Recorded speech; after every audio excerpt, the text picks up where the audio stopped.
Chronic space hog finally eats a tow bill, neighbors rejoice. There's this guy in my apartment complex, let's call him Todd, who has made a name for himself as the world's most inconsiderate parker. We live in a mid-sized complex in Colorado, where parking is already tight. Each apartment gets one assigned spot, and there are a few guest spots. But Todd decided rules didn't apply to him. He'd park diagonally across two guest spots, block driveways, leave his car half on the curb, and my personal favorite, take up both a disabled spot and the adjacent buffer zone with his massive lifted truck. No handicap placard. Just vibes. At first, I thought it was a one-time thing. Maybe he was in a rush, maybe someone else parked badly before him. But nope. Dude was a repeat offender. Every single week. People complained to the front office. They'd look into it.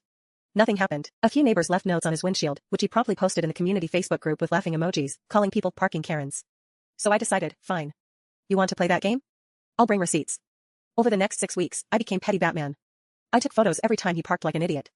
Dates, times, spot numbers. I even checked local parking ordinances. Turns out, this guy was breaking fire lane rules and blocking marked utility access at least 3 times. My dashcam caught him parking over the sidewalk one night, forcing someone in a wheelchair to go around the entire building. I compiled everything into a glorious little Google Drive folder labeled Todd the Space Hog. Then came the day. Demo day, Todd blocks a moving truck. One weekend, a new neighbor was moving in. They had rented a big U-Haul and were unloading into their building. Todd comes home, sees all the guest spots taken, and, I kid you not, parks his truck across the fire lane and half the sidewalk, completely blocking the moving truck's ramp. He strolls inside like he owns the place. The poor moving guy comes knocking, asking who owns the truck. No one knew, or wanted to admit it. The new neighbor starts freaking out, she's on a schedule, and the movers are charging by the hour. That's when I decided it was go time. Operation Justice Served. I call the city's non-emergency parking enforcement line. Since we're within city limits and it's a marked fire lane, they can actually tow. I gave them the license plate number. My folder of photo and video evidence. Today's violation, with timestamped photos. A witness statement from the moving truck driver. The dispatcher was surprisingly enthusiastic. Said they'd send someone right away. 15 minutes later, a tow truck rolled in.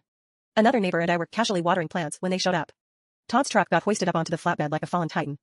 People started gathering. Some clapped. One guy yelled, finally. The fallout. Todd came outside about 20 minutes later, just in time to see his truck disappearing down the street. He absolutely lost it.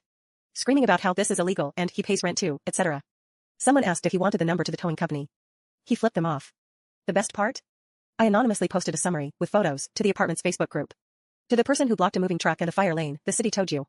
Here's the number you need. Comments poured in, good riddance. About damn time.